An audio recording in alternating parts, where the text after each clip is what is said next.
One of the biggest mistakes that I see new sellers make on Fiverr is that they just set up one gig. If the gig doesn't take off, they just leave Fiverr. They say, Fiverr platform doesn't work, I'm out of here, and they miss out on a great opportunity. The reality is that even sometimes you'll have a good gig, it makes sense for people, it delivers value, but it's just not popular with the buyers. It might not be the right place to sell it. An example of that was one of my earliest gigs was I said I'd do a review of your Twitter profile to help increase engagements. Now, this isn't active anymore simply because it didn't work out. Nobody wanted it. I thought it was a great idea because I had a large amount of Twitter followers, 2,500, and I was saying that I would review a personalized video review of their site and say, this is what I'll do. I'll assess your bio, profile, header, pinned tweets, retweets, etc., and show you how to get more engagement. Now, if I'd have stopped there, I would have, never done well on Fiverr. But I put it out there. I didn't put a huge amount of time into setting up the video, etc. I got it out there as early as possible. I saw that it wasn't a winner, and I just pause the gig and I move on to the next thing. So that can happen even if you're delivering something valuable. It might not just be popular enough on Fiverr. There mightn't be the right audience for it. Now, this could be a service that could work somewhere else, but it didn't work on Fiverr, and so you just got to accept that and move on.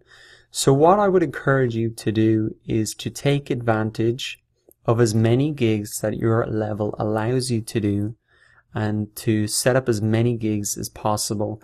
Essentially what you're trying to do early on is just test the marketplace, put out gigs there and see what works, see what people really get excited about, see what you can even do better than you thought you could do, because you won't really know until you get into the process.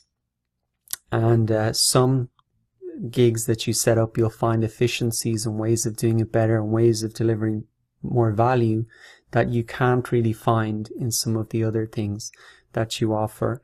And so in terms of choosing your gigs, don't worry about it too much. Just take advantage and set up as many as possible and see it more as an experiment and a testing process, really then nailing it right, getting it right from the first time. So if you're a new seller, you can set up 7 active gigs. What's that all? That also is going to help you get those 10 individual orders quicker. If you can just get 1 order on each gig, you're already 70% of the way there. So that is a lot easier to get 1 sale on 7 gigs than 7 sales on 1 gig. I hope you can see the logic in that. And then as you move on to become a level 1 seller, you can have 15 gigs, and then a top rated seller, you can have 30 gigs, etc. So you might want to use all of those because you might have found 1 or 2 that work well and that you're happy with the work that's coming out of that. But that is a critical thing. Take advantage, set up as many gigs as you can. It's the biggest mistake I see people making. They try 1 gig, even 2 gigs, it doesn't work out and they leave.